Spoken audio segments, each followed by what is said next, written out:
I'm David McCourt, author of the best-selling book, Total Rethink. I'm here with Dov Baron, and we're going to talk about the revolution that's going on today.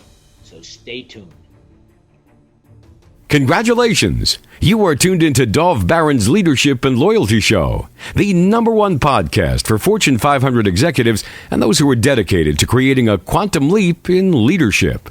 Your host, Dov Baron, he's an executive mentor to leaders like you, a contributing writer for Entrepreneur Magazine, CEO World, and he's been featured on CNN, Fox, CBS, and many other notable sites. Dov Baron is an international business speaker who was named by Inc. magazine as one of the top 100 leadership speakers to hire. Now, over to Dov Baron.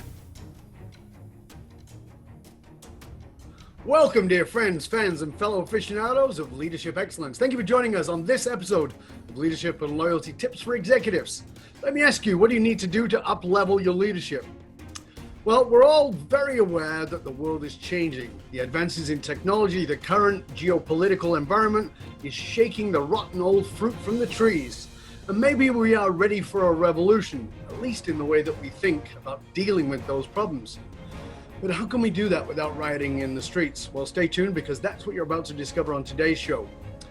I'm Dov Baron and I am your host. I am the Dragonist, and I'm here to assist you tapping into the one thing in your business that changes everything by transforming meaning into action. You can find out more about me at dovbaron.com.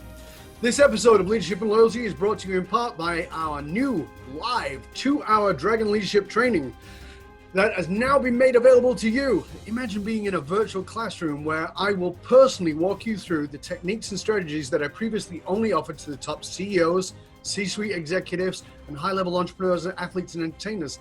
Now you have the opportunity to go live with me at dovbaron.com. Just click on the menu bar and you'll see that there's a 2-hour live training button. Click on it.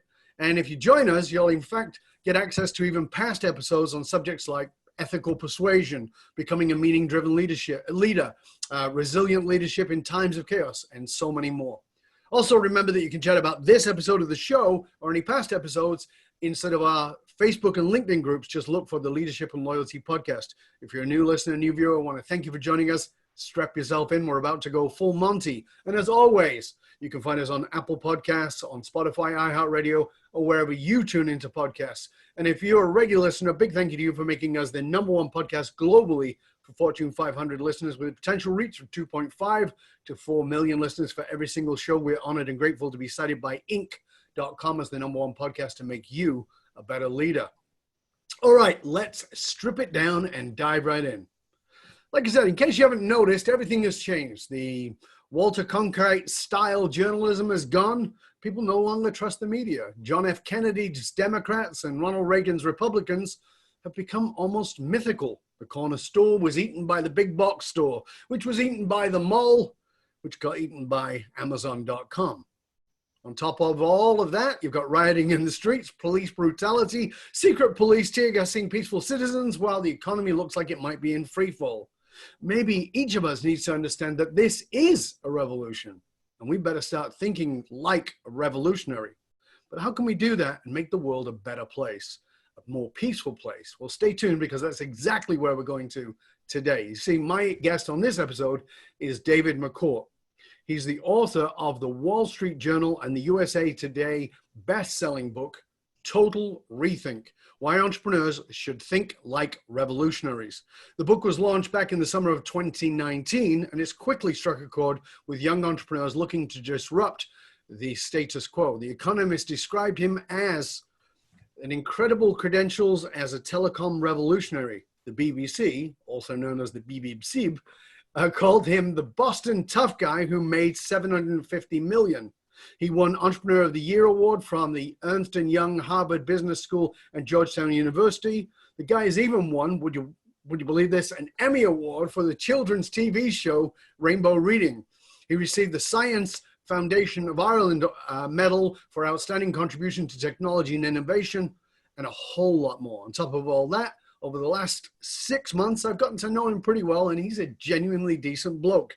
So ladies and gentlemen, please put your hands together and help me welcome the man the Irish Independent says is the most successful Irish-American tech businessman you have never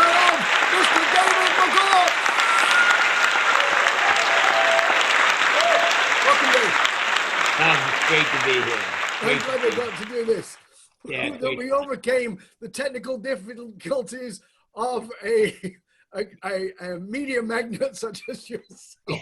They can't get my laptop to work. Yeah, exactly. Exactly. Fantastic. With help, I got it working. Thank you. I saw that, the loving hands that were there to assist. Yeah, exactly. Where we always like to start, David, is that in this world of quote unquote influencers and all those terrible, terrible titles, I always like to ask my guests, who's somebody who's had a major influence on you and on your leadership that may be somebody we don't know of, somebody we maybe have never heard of or would never think of, who's really had an impact on you and the way that you lead? Kim Kardashian, I guess, would be number one. Of course. So I guess probably Jack Welch, who recently passed away, the old CEO of GE, was very, very helpful to me, was a mentor of mine. Walter Scott, who's on the board of Berkshire Hathaway, Warren Buffett's company. He's 89 now. He's been a mentor of mine for 30 years. So I would say those two men probably the most. What was it about them that's influenced you the most? I mean, one of the things I noticed about Jack was how much he changed from when he was the CEO at GM to who he became. I mean, the cut the bottom 20% to the generosity gene was quite a transformation. Yeah, Dov, I would say that those two men sort of taught me the most, but very different skills. Yeah. They both taught me very different skills. Walter Scott, I still learn from him every day, but he taught me to take care of the downside, and the upside will take care of itself. He taught me make sure you know your costs every day, make sure you take care of your people, your equipment. Stuff that sounds basic. Your first loss is your least loss. That's not perfect English, but that's what he used to always say. When you're in a bad deal, just get out of it as quick as you can, because it's going to get worse. So they taught me different things, and they're both very, very different men. Very, very different men. Jack Welch was reminds me of sort of a typical Irish American Northeast business guy from the Northeast part of the country. Walter Scott's a very middle of America, and America's a big place, and it's almost like 3 or 4 different countries, and someone from the Midwest is very different from someone from the Northeast. So they're very different men, taught me different things, but both were invaluable to my career. Yeah. Did you notice that shift in Jack? Because like I said, I read I'm trying to remember what it was called, that book that he did about when he was GE. Well, he did. His last book was, not his last book. His first book after he retired was Straight from the Gut. Yeah, Straight from the Gut, which was about that 20% thing. And then, but I saw him speak at the World Business Conference in New York, and spoke to him there and hung out a little bit with him there. And he was talking about the generosity gene. And it was like, who is this guy? Because it was like, nobody should be fired, and you need to be generous with people. And I'm like, wow, that is quite the, I mean, I liked it. Don't get me wrong, but it was powerful to see. I think that he was very good at changing with the times. I think he was very good. And, there was a lot of criticism when he left GE. So when he was at GE, he went from, I think it was 12 billion to 280 billion of value at that company, 4,000 times the stock price went up. So when he left, people were saying, when he died rather, people were saying, because the stock didn't move for 20 years after he died. And people were saying, he left a bad company. Not true at all. He left a great company. The challenges that it faced after the dot-com crash, after 9/11, after the financial crisis, all these crises that happened after he was gone, he would have adapted.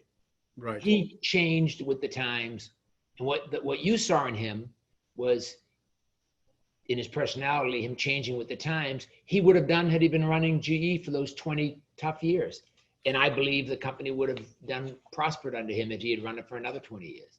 And that's really, what you and I, in our previous conversations have talked about, this need for agility today more than ever. And as you said, Jack manifests that. Well, Dov, if you go back to the Industrial Revolution up through sort of Jack Welch's tenure at GE, the whole world was operating on incremental change because the problems were coming at us in a very incremental way. Yep. And there was words for that, Six Sigma, and another turn of inventory, another point of EBITDA, or whatever. And it was all about incremental problems, incremental change, incremental improvements. Now you have to blow up the model and just sort of start all over with a clean sheet of paper, because the problems that are coming at us are huge, and they need revolutionary thinking. And whether people notice it or not, we're in the middle of a revolution. There's a revolution against capitalism. There's a revolution against traditional leaders in Washington or wherever else Downing Street or wherever you're from. There's a battle against almost all the old ways of doing things and thinking. And if you're not ready to change with the times and embrace a rethink, you're screwed. Yeah, it's definitely, that's why I really, and again, I want to recommend this to everybody. That's why I really loved this book, not just in its title but what it's really about. So let's talk about that for a minute. Total rethink. Why do you believe entrepreneurs should act like revolutionaries? Because it conjures up images, particularly today as we record this, when there are people quite literally revolting in the streets. Why do entrepreneurs need to think like revolutionaries? Is it that idea of tearing down the old? Yeah, Dov, I titled the book Total Rethink, and the subtitle is Why Entrepreneurs Need to Act Like Revolutionaries, because, I wanted to appeal to small businesses. But really, everybody needs a rethink, both in your personal life. Think about the institutions, the university system, the healthcare system, marriage, the Catholic Church, religion in general. All these old institutions are under huge pressure for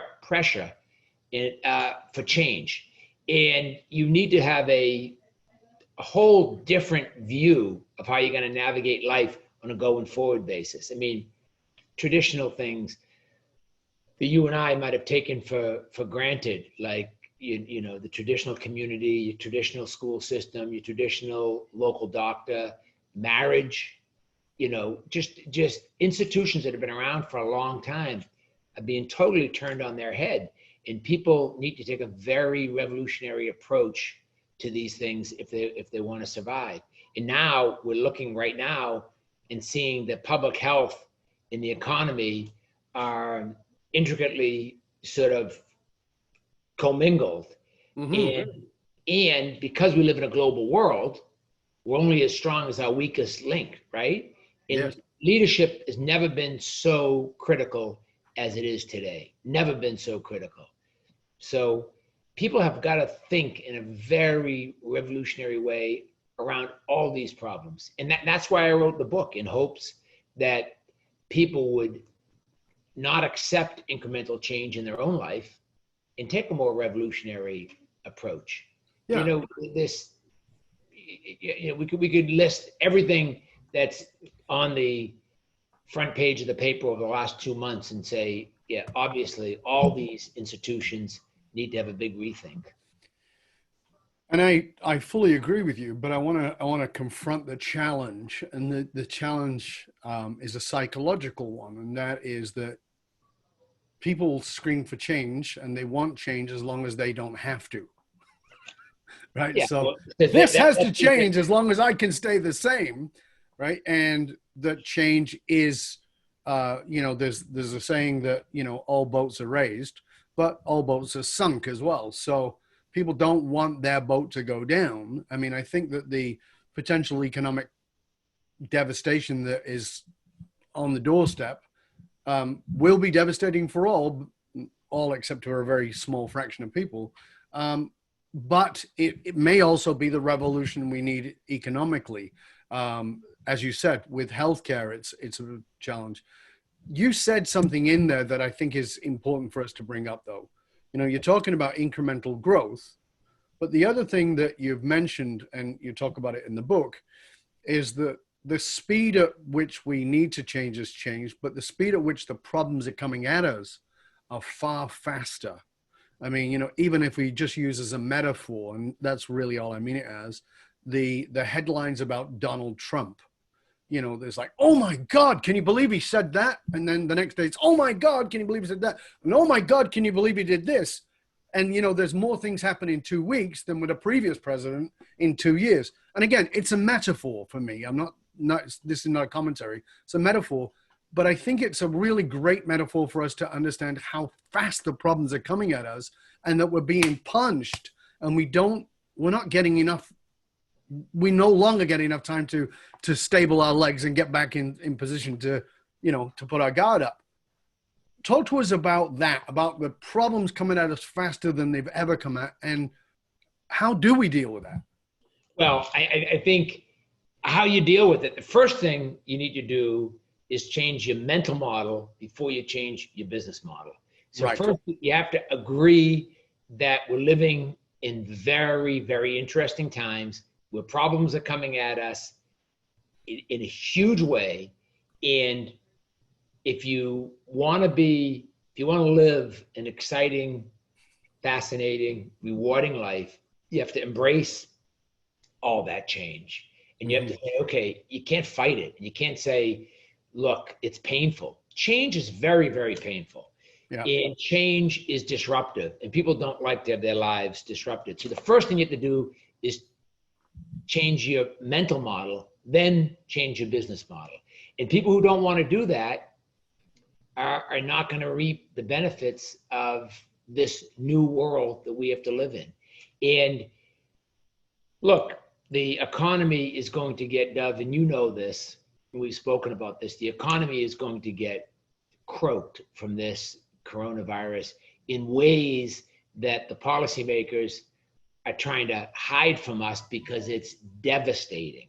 Now, at the same time, careers around public health, clean energy, digital technology, electric vehicles, remote working, remote learning, remote healthcare, those industries, anything around a digital framework, are at a steeper curve than they've ever been at, upwards. Yep. The old industries at a steeper curve than they've ever been downward.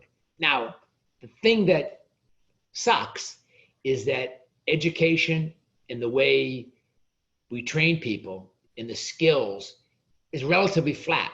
Yes. Almost the last 100 years. So if you have old jobs at a steep downward trend, the need for new jobs at the steepest upward trend it's ever been, your education, your training should be at the same glide slope going up as the new jobs. Yep. Or in the perfect world, would be ahead of it. You'd be training people ahead of the jobs. But it's flat because these are things that take real guts and real leadership to change, and real understanding. And policymakers are busy trying to get reelected, not trying to solve problems. And unfortunately, Dov, unfortunately, capitalists have evolved over the last 50 years to, instead of trying to make a profit and contribute to the communities they do business in, they're just trying to maximize their profit. In general, not all of them, but in general. And that's given capitalists a bad name, which has left a big open space for a more socialist way of governing, which is going to be led by people who don't understand business.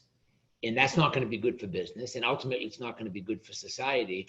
So what you need is businesses to start contributing to the communities they do business in, as well as make a profit, not just trying to maximize their profit. I mean, take an average business. Say a business owns 100 stores or makes 100 products or 100 whatever. Sure. And a private equity shop buys it. They're going to take the bottom 10% and they're going to say, I got to get rid of that because my average revenue per store will go up. My average revenue per employee will go up. All my metrics will go up if I get rid of the bad stuff. In the old days, if you and I bought those 100 stores, we'd look at the ones that aren't performing and we'd go get the men and women that are running the ones that are performing the best. And we'd say, hey, can we move you over to these low performing stores and help us get them up? Because we recognize there's men and women working in those stores that have a family that need income. Yes. There's people in the community that need those products and services. And it's our obligation to make them all work. It's our obligation to take care of that community and take care of our employees while making a profit. And if we make 1% less profit overall or 2% less profit, we're okay. Yes. Now the model is maximize the profit as much as you can, lever the business so you have the least amount of equity at risk, then sell it. And you know, the concept of share holdings was around for 100 years. Now it's share traders. No one buys something and hope. My dad bought 2 stocks, you know, for his retirement, and thank God they worked out, but he just held them until he retired. And you know, you bought old dividend paying established companies, and you could afford to, and you were pretty sure that those companies weren't going to go bankrupt and the dividend was going to continue and you could retire and sell those shares. Now companies, you know, stocks are bought and sold by computers. People hold stocks sometimes for seconds and minutes, not years.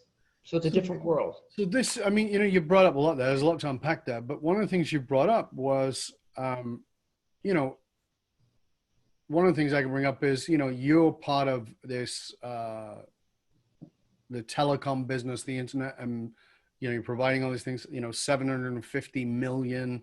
You've just gotten the biggest contract Ireland has ever offered in this. I mean, you know, you're a part of a big business world.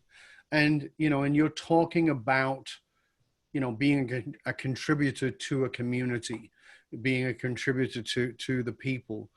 And I think that so often that is lost, particularly in our generation, David. You know, they've become so hungry that they've forgotten that part. What people don't realize is that there used to be a treaty, and the treaty was that you could not have a business license unless you could show how you would add to the community. And you were not allowed more than one.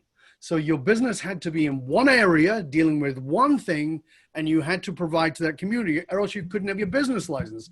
Well, those days are gone. And as you said, people are trading and not giving a crap, and there's no investment. So one of the things you know, to unpack another piece that ties into that, which is this thing around education. We know that kids are going to school, they're doing a 4-year degree, and the three years of that the first 3 are completely a waste of time, because the last year is all that's going to be in the range of where they're going.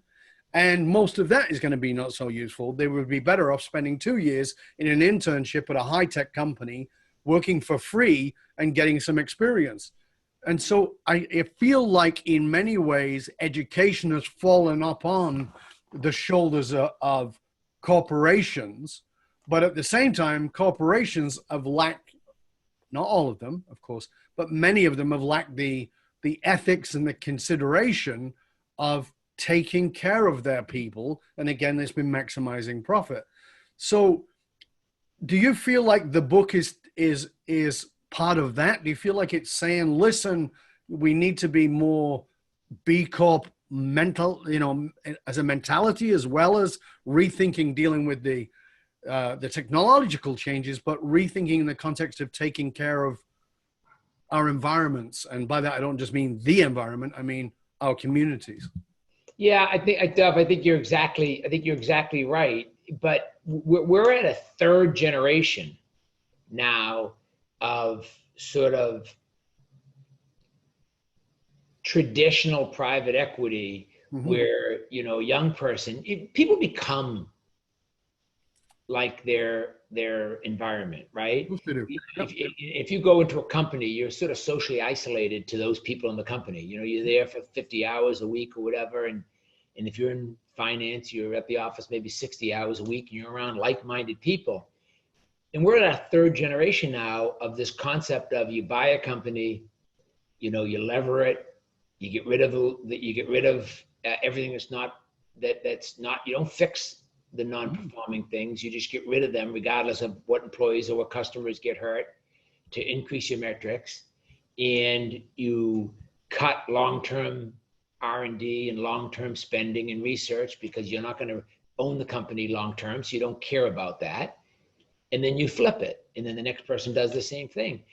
And, young people coming out of good schools, their friends are all going to work at places like this, and that's what they hear, and that's what they learn, and that's who they go out and have a beer with after work, and that's who they have a coffee with on Saturday, and it all becomes normal. I remember when I was a probation officer's aide after I got out of college, I had a kid that came in that had stolen a car and driven it in the winter from wherever he stole it to outside his house. And he wasn't that smart because he left the car outside his house. But my boss was saying, now be easy on him, because you got to remember, in his socially isolated neighborhood, you're freezing cold, you're trying to get home, you passed by a car with the keys in it, you took it for a ride, you went home. In his neighborhood, that wasn't that bad. Now, I'm not saying it's okay to steal cars. I'm just saying in his world, that wasn't the worst thing in the world. He's seen a lot worse before 9 o'clock that morning in his neighborhood. Sure. So you sort of, and my boss was just telling me, just be understanding of his environment before you come down on him too hard.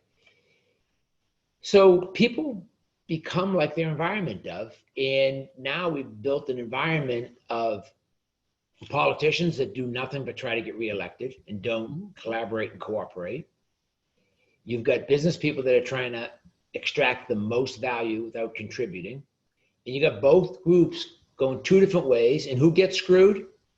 The average middle-class worker that's just trying to feed their sons and daughters, trying to pay their rent, pay their mortgage. That's who gets squeezed. Yeah, I fully agree with you. At a psychological level, we know that in the debate over nature or nurture, the debate is over. It's nurture. We respond to our environment. We know that. There is a biological content, of course, that gives us a predominance towards something, but we are molded by our environments and what we make normal. And I've done lots of talks on this and written about it, that normal isn't healthy. Normal's whatever the heck you got used to. And as you said, if you're spending 50 hours a week in an environment that's telling you just shaft everybody and take care of yourself, then that becomes normal and excusable, and our ethics and our morals go out of the window, and we talk about values and we put them up on the wall like Enron did, and nobody gives a crap. And that's part of the problem. So part of your thing here is, this is what I loved about our previous conversations, David, is that, like I said, you are a media mogul. You are a big guy in a big world of, doing these things that are massive by most people's standards. Yet you are pulling back to this piece around, we have got to take care of communities. We have got to take care of education. But you're also saying there's opportunity in being a community driven, right? Absolutely. There's right. Money to be made in doing it the right way. And Dov, the reason I come back to this, and the reason it's critical that we come back to this, is because if we as businessmen and women don't fix the broken system, a policymaker that has the right soundbite to get reelected or get elected will fix it for us. And I'm not being critical of that men or women, but they're not qualified to run a business. They've never run a business. They're not qualified they have never been in charge of allocating human and financial capital to solve a problem. So they're going to put in place changes that aren't going to be good for the business, aren't going to be good for industry in general, aren't going to be good for the country, aren't going to be good for the taxpayers. So they're going to put in, if we don't fix it, someone else will fix it for us. And that solution, by definition, will be bad. So we have got to start solving the problems that we created. We as businessmen and women, we've got to recognize over the last 50 years, we have not done a great job in contributing to the communities we do business in general. And it doesn't mean we couldn't come up with a list of people who have done a great job. But think about, look, we could take examples from huge companies. Take Facebook, for instance. Made a huge amount of money, right? They made a huge amount of money off selling other people's data. Yep. That belongs to you and I. Mm-hmm. They should have, years ago, started sharing that money with the user base, because now it's too late for them to do that. They will eventually be attacked by both regulators and by consumers, and some young woman or man in their basement or in their attic will come up with another business plan where that revenue is shared with the users, and that'll eat away at Facebook's revenue in a big way. But people don't like to change when they're big. They get greedy and they want to make more and more and more, and more is never enough. And that's a problem, a big problem. It's a huge problem. So, one of the things that I wanted to ask you is, this book, the Total Rethink here, who is a company that you see who is doing this well? Like, is there, maybe there isn't, but is there a company that you go, wow, this company has really taken on the principles, not necessarily from reading this, but they are a really great living example of the principles laid out in this book? Well, there are hundreds of small businesses, and small businesses is in America represents 75% of all the new jobs. Yeah. 50% of the tax. If you took all the employees of small business in America, it's roughly 80 million people. They'd be the 17th biggest country in the world. So there's a lot of small businesses that you and I have never heard of that are embracing all this change, that are one day going to become big businesses. And I think in the question, if you take just rethinking business, Reed Hastings at Netflix has done a phenomenal job of saying, I'm first going to make it so you don't have to go out in the rain and go to Blockbuster and get a DVD. And you're not going to get this huge penalty if you go to work on Monday morning and forget to return the video that you rented for your kids on Friday night. And he did it through the mail. Okay. Mm-hmm. Successful business, took on Blockbuster. Then he changed it totally and said, I will have sort of not so great content, but I'll put it together in one place and charge you a small fee of a few dollars a month for not so great content. And I'll compete with the great content on cable channels. And then he changed the model. Then he changed the model a third time and said, I'm now going to go to great content, better than my competitors, but charge you more for it, but still significantly less than your traditional cable bill. So he's changed his business plan once, twice, 3 times. So from a man or woman that's totally rethought a business, he's a good example. Steve Jobs is like was the master at rethinking animation, the telephone, music, the computer. I mean, he's rethought a lot of stuff. But it's that agility, isn't it? It's what we were saying, is these are guys or people who are paying attention and saying, it's that idea of, it's a concept that people talk about, but I feel like don't do, which is getting one step ahead. You and I had a conversation recently, not as a recording, but we had a conversation recently, and we talked about how often business is looking at how they can adapt. And I'm like, the leaders I'm working with, I'm like, geez, like, stop trying to adapt, reinvent, do something completely different rather than trying to cling. And it's like, you're trying to go to the future while you're holding on to the past. Let the hell go. But it's like, but that was that, we made 20 million with that. Well, that bus has left the station, mate. It's over. What are you going to recreate? And then you recreate, and then you recreate again.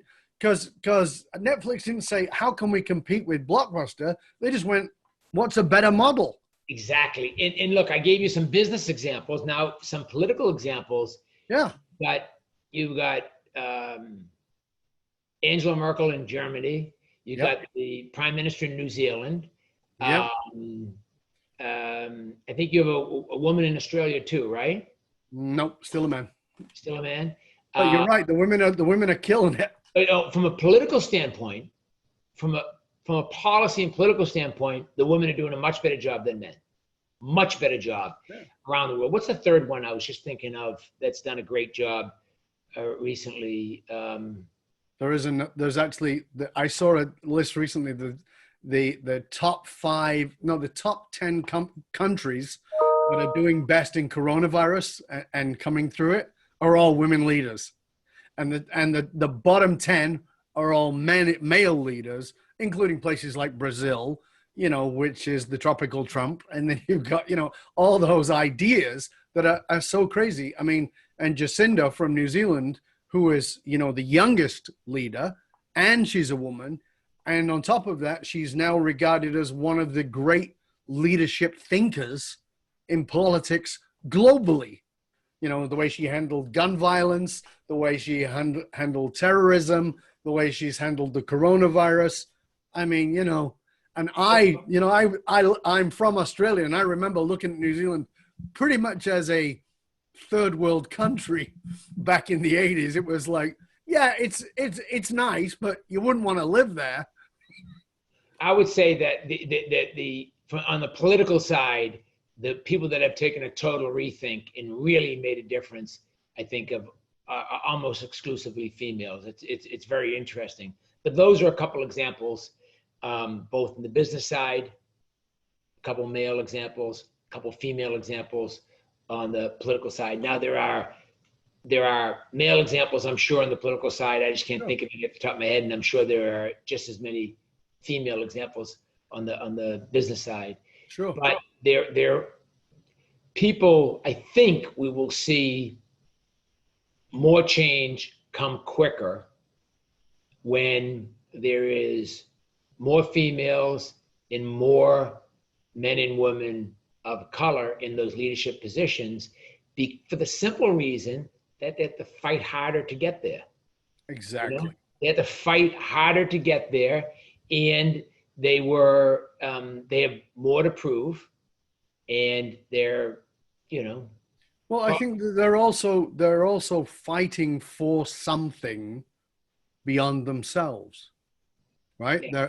So they may be fighting for their race, they may be fighting for their gender, they're fighting for something bigger than themselves. And a lot of us white guys, and we can say that because we're white guys, have been driven by the Gordon Gekko mentality of greed is good, and that's probably that Wall Street, great movie, great speech Michael Douglas gave in the greed is good speech, but wrong theme. That was probably the beginning of the end, where people started thinking that idea of greed will lead you to make more profits. So therefore, I'm going to hide behind more profits is better for the company, which just is not true. It's just not true. And I think that, look, as you said, that we can say it because we're white men, of that age that people are being critical of right now. But in fairness, we're responsible. Our group was in charge. Our group didn't do such a good job. We have some problems. So it's understandable that people are skeptical and they're looking for a change. Absolutely. Fully agree. Now, one of the things that I wanted to ask you about that I was reading in the book. Thank you, by the way, for reading the book. I appreciate it. It's a great book, and I highly recommend it. But one of the things I was reading in there that I just want to have everybody sort of grasp. We live in a world of, particularly in the last 15 years, you've got to find your niche, go after your niche, stick to your niche, stay in your lane, all that niche stuff. And in the book, you talk about being interested in everything. Talk to us about how that fits, because that's an important, I think it was chapter 7. Yeah, but Dev, I'm not sure that the fact that I'm two things. I'm curious and I'm optimistic. Right. And I think those have served me well. Yes. And I'm blessed that I'm curious and optimistic. But my worst deals, the worst things I've got involved with were always things where I was curious about something and optimistic that I had the ability to fix it when I ended up being somewhere I shouldn't be. I ended up in a business that I had no business being there. I had no expertise in it. So, if someone's objective is to live a really interesting, rewarding, fulfilling life, it's a good model to follow. As long as you can stay healthy enough to make sure that you can take the good with the bad. Because when you have a bad deal, then you have to have a good deal to make up for the bad deal. But if you're just trying to make a lot of money and that's the only thing you care about, then you should stick with, something that's pretty narrow that you're an expert at. But I chose to be a little bit broader than that.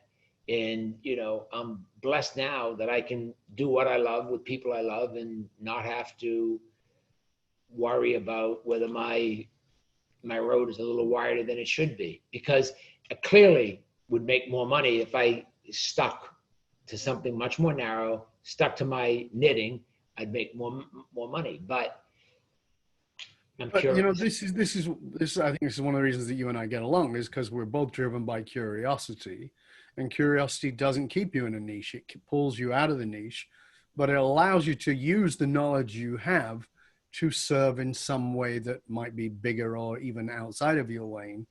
And I think that also gives us the vision of how can I make a difference? So you and I are talking about, these changes in education or whatever it is. And we may or may not be Harvard professors, but we can look at it from different lenses. And I mean, I always say to the leaders who bring me in, you have a multi-billion-dollar company. I don't have a multi-billion-dollar company. So why are you bringing me in? Because I can see what you can't. And that is one of the great advantages of being curious, is that we're not saying, here's the problem and this is always the solution. We're saying, here's the problem. I wonder what the solution is. And I'm willing to look at these different things. And that is the expansiveness of a curious mind that has, from what you told me, has been a very favorable thing for you. It's worked out great for me, but it's not for everyone, because it's, you get curious and you start following or pulling on a piece of string, and next thing you know, a year or 2 or 3 of your life has been used up, and there you are, and you're learning and you're meeting some interesting people, but doesn't mean you're necessarily mean you're profitable. But as you said, one of the things I said to my wife when we first met and we fell in love, and I said, and I was going to ask her to marry me, and I said, the one thing I can promise you, I can't promise you a lavish life living on an island or anything like that, but one thing I promise you, you'll never be bored, right? And every now and then my wife leans in and goes, I could do with a spot of boredom. Great. Right? It's true. I get it.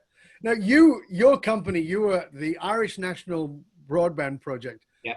Was the largest public-private partnership in Europe. Yeah, private partnership with the national. Talk to us about getting awarded that, because that is pretty insanely large, and it's so in line with where we're at. You were ahead of the curve, because now the world has gone remote, and I believe we're going to see the depopulation of cities. People are going to be living more remotely. And Ireland has taken on this idea of being a broadband country, where if you're in the middle of the countryside, you can still work in tech. Look, first, I'll tell you about that project. But first of all, if nothing else, coronavirus has shown us that public health and the economy are intricately connected. Yes. And it also has shown us that we're all, as a people, connected. We're living in a global world, and we're only as strong as our weakest link, right? So if Poland has a huge virus problem, Corona 21, whatever it is, and that's going to affect the whole world. So leadership on a global scale has never been more important.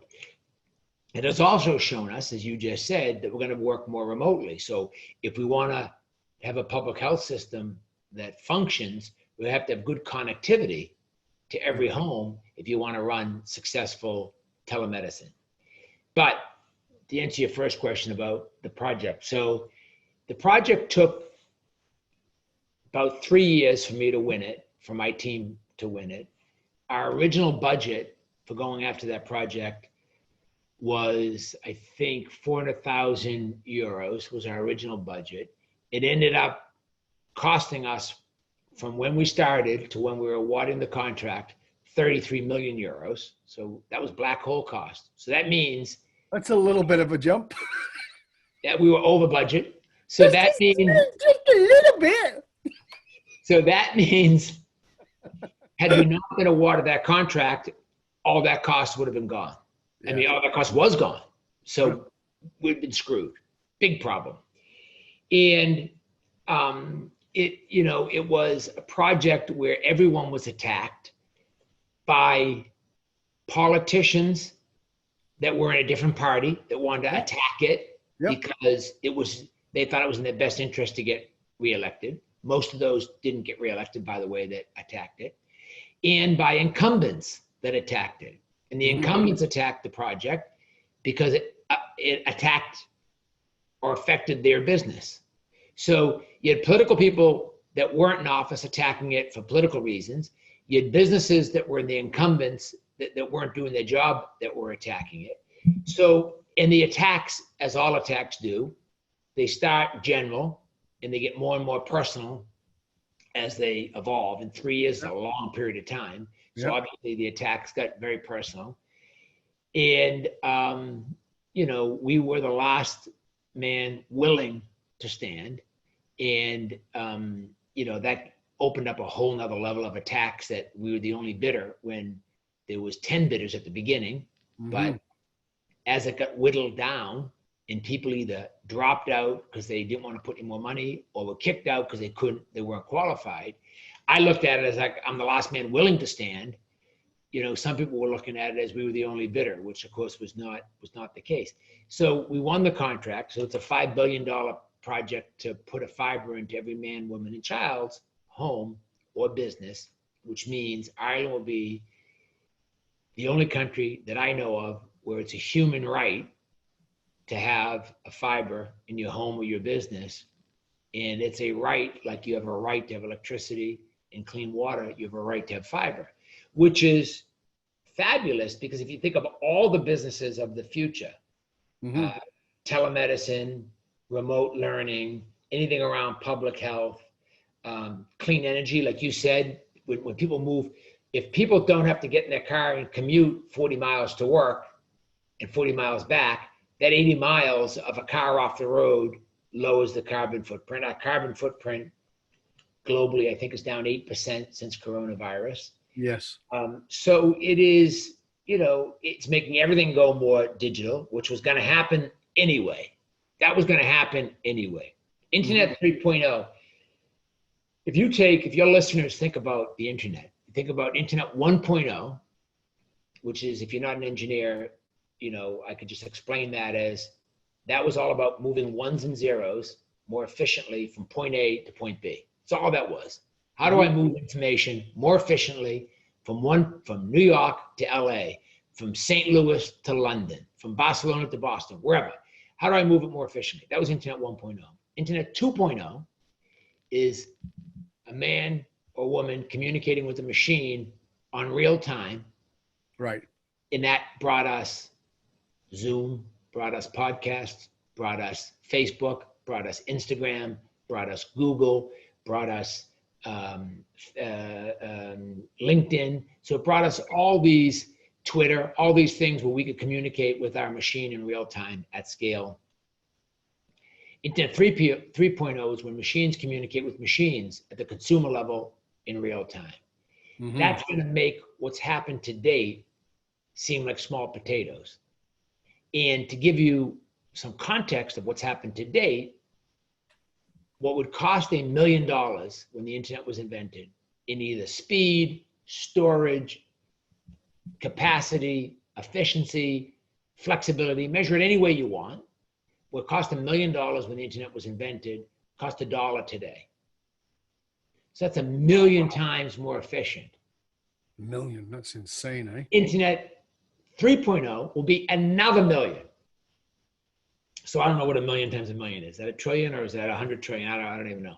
So it's going to be another million times more efficient.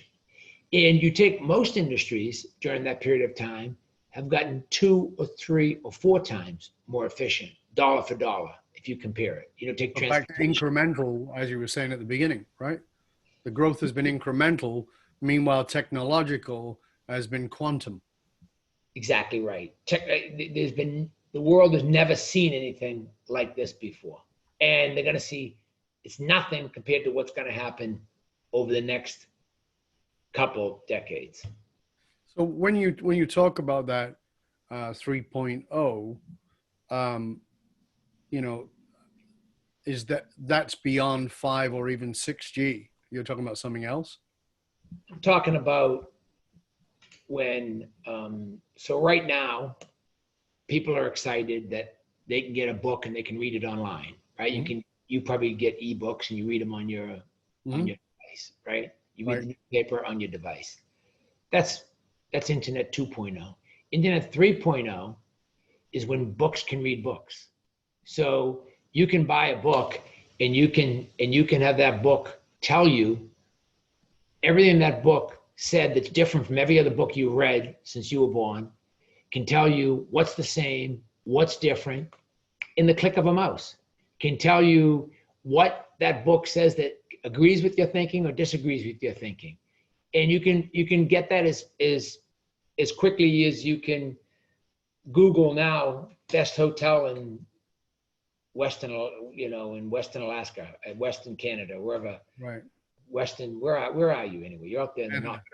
Western Canada. Western Canada. Vancouver. Vancouver. Yeah. So best hotel, best pizza shop in Vancouver. You know, as quick as you can get that. But it won't be ad driven.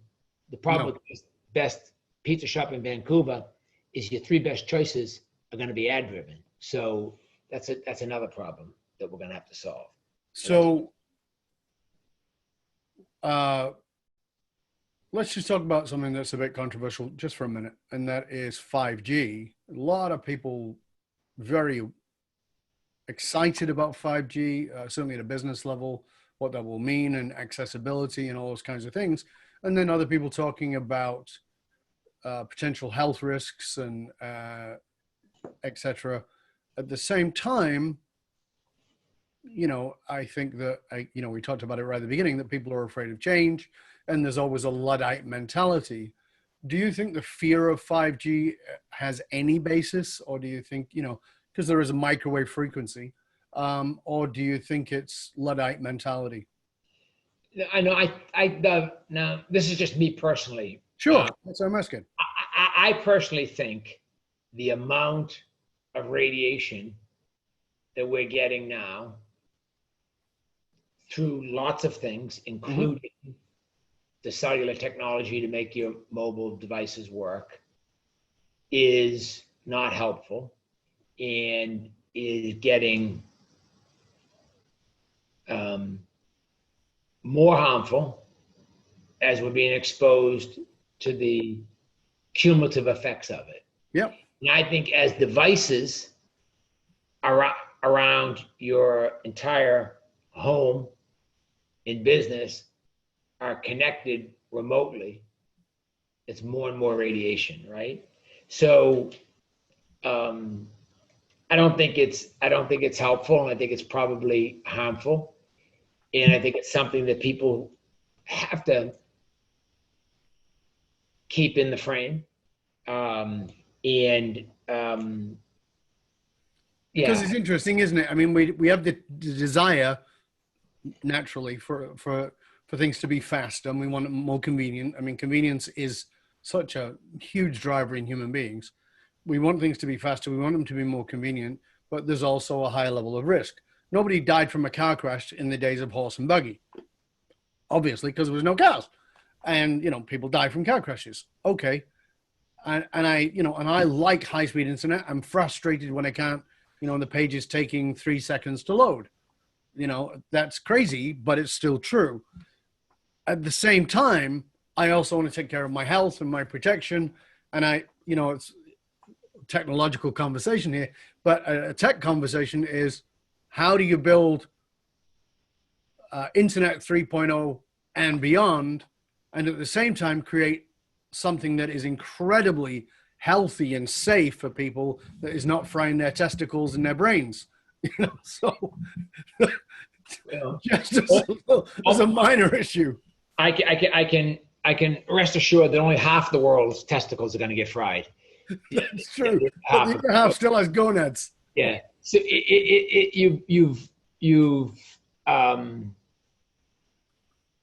I think that there's a balance, obviously, between a risk and reward, like everything else. Absolutely.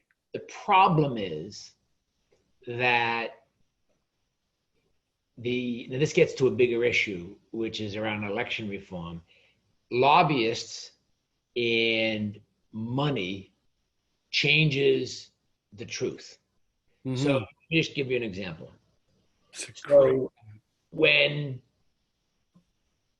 we in America passed our first $1 trillion stimulus package, and it was intended to help the men and women that could no longer pay their bills because they were forced out of work because of a virus that they had no making in, they had nothing to do with it, and that's the government's job, is to protect its citizens in cases like this, right? So we passed this $1 trillion stimulus package. Now, I didn't read the second one and the third one, but I did read the first one. In there were hundreds of little pet projects. Let me give you an example of one. So the FDA was doing a review of the dangers. There's 2 types of sunblock. One that goes on your skin, it's like a zinc oxide type, and one that goes in your skin and has a chemical reaction. Mm-hmm. The one that goes on your skin seems harmless. The one that goes in your skin, the FDA was doing research because there's some evidence that says it causes cancer. The chemical reaction that makes you not burn also does other things. The lobbyists for the sunblock industry managed to get in the stimulus package to protect us from COVID, the elimination of that FDA review on sunblock. Right. So what does sunblock have to do in the FDA's investigation of the cancer-causing ingredients in it have to do with helping people pay their rent during COVID? The answer is nothing.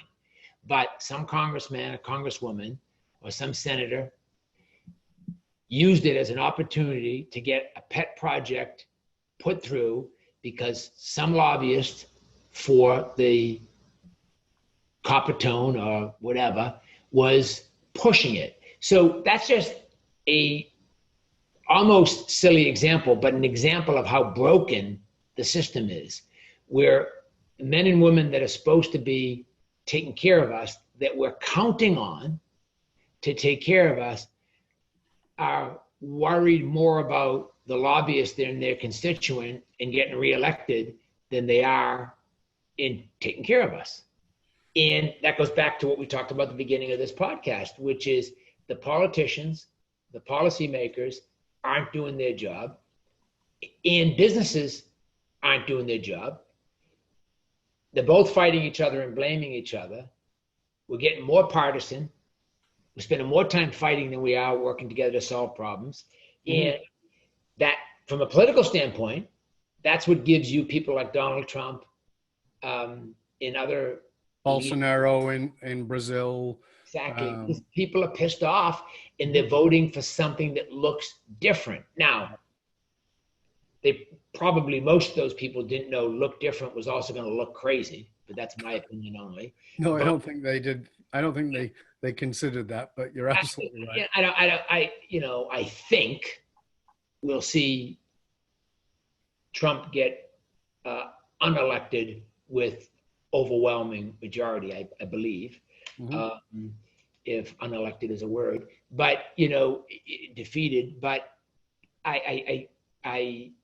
you can see how people were pissed off. You can see how people were saying, this is not fair and I want change. And big business is going to get the same thing. They're going to get someone that's going to pass a law that's not good for them to try to solve a problem that they should have solved themselves. So if the politicians did their job and took care of the taxpayers, they wouldn't have people like Donald Trump throwing them out of office. And if businesses did their job and contributed to the communities they did business in, as well as made a profit, there wouldn't be an attack on them. So the problem is there for both sides to fix, and it's going to get fixed one way or the other, either the hard way or the easy way. Yeah, and I think you brought up something that's important that I constantly want to drive home to people is I personally, my opinion, it's not the truth. My opinion is the US is not a democracy. It's a corporatocracy. That's what it is right now. It's not a government of the people, by the people, for the people. It's a government of the corporation, by the corporation, for the corporation, because a lobbyist can change a law and a lobbyist can steal part of the stimulus package, as you just talked about. So the cool thing about that, though, is that where people do have some power is that they can vote with their dollars. That people can say, I think this is twisted. I'm not spending any more money with this company because they don't give a crap about people. And that changes the way then the politicians have to. So it's a snake that eats itself. On one side it's corporate, and the other side, as you said, it's political. But where it comes in is that we have the strength, we have the power, if we commit to it, to say, I will, if I'm being gerrymandered out of my vote, I will vote with my dollars, and I will not buy this crap or from this company that are ethically challenged. Look, Doug, we need, there's a lot of young people who think just that way that you said, but we need election reform in a big way. We do. This incremental change of having one more young person think that way is not going to get us there. We need total election reform. We need to take the money out of the system. Couldn't agree more. It's sinful. Yeah. Now, how do you spend? Like, how is it even remotely logical and fair that you could spend $1 billion running for president? Like, how does that work? Yeah, I see that for me, when I heard that Obama had spent $1 billion running for president, I was like, wow. Like, and you've been in Ireland. I grew up in the UK. I live in Canada. I came from Australia. These are political campaigns that run for 6 to 8 weeks, not for 4 years of your entire time, where you get nothing done because you're busy trying to raise money so you can stay in your position. Like, that is just ludicrous. It's crazy, but there's a lot of stuff that's getting crazy that we're hiding under this free speech, we're hiding behind, a couple 100-year-old document and saying that we have the right to, it's sort of like, we're the only country, I believe, left in the world. There was 2, I think it's only 1 now, where prescription drugs can be advertised on TV. How is that even? How does anybody think that that's a good idea, that you allowed someone to sit at home and they see an ad for a prescription drug over and over again, and they talk about how great it is, and then they put this pressure on the doctor to give them that? Now, that's only one piece of the corruption. The other corruption is the pharmaceutical companies that are paying for these research reports to say that it's not harmful, and hiring doctors as consultants, and the whole system is... It's just an expansion of Philip Morris hiring doctors with cigarettes hanging out of their mouths going, I'm a Marlboro man. Can you imagine if you took all those billions of dollars and actually used it to give healthcare to people who can't afford it? It's insane. All of that money. It's totally insane. Yeah. Totally insane. David, we are over time. I love talking to you. It's great to talk to you. There's so much more I wanted to talk about with you. However, we do have to go. So as always, I like to ask my guests, if there's one thing that you would like to leave our audience with, a practical piece of guidance, something preferably they go put into action in the next 24 hours, what would that be? What would you say to them? Go do this. Don't be afraid. Just go forward. Don't go backwards. Most people do. Just go forward. No matter how hard it seems, just go forward. Just do it. Don't be afraid. Stop clinging to what was and move towards what can be. Yeah, exactly. Great advice. Thank you. David, before we finish up, please tell our guests, you would be the guest, tell our listeners and our viewers where they can find out more about you, about your fabulous book, and about all your great resources. Well, they can get the book on Amazon or any independent bookstore, Total Rethink by David McCourt. They can follow me on social media at DC McCourt. I think that's the handle on Instagram and Twitter and LinkedIn. They can go to www.davidmccourt.com. Right. Reach out to me that way.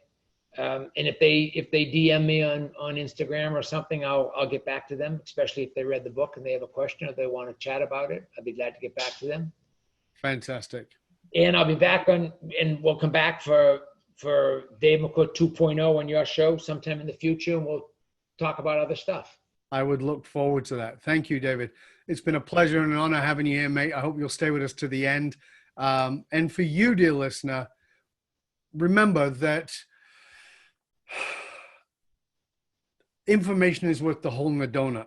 Transformation, it comes from application. So what are you going to do with what you've learned today? I really hope that you will take action. And remember that you can hang out with other conscious leaders and chat about this episode that you've been listening to or any past episodes inside of our Facebook and LinkedIn groups. Just go over to either Facebook or LinkedIn and look for the Leadership and Loyalty podcast. The truth of the matter is, it doesn't matter how successful you are. If your employees and your customers don't understand what gives your company meaning, you're only working at a fraction of your capability. To find out more about how you can hire me, Dov Baron, as a speaker or leadership strategist for yourself or for your organization, go on over to dovbaron.com. You'll also find out about the 2-hour Dragon leadership trainings in all the different sections there on there. Because unified meaning, or as we call it, finding your dragon fire, is the one single monolithic difference between greatness and being average as companies and as individuals. I want to thank you for sharing this show with everybody you know. Till next time, stay curious, my friend. Stay curious about how you need a total rethink in the way that you're doing things. And you need to maybe just look at the world as a revolutionary.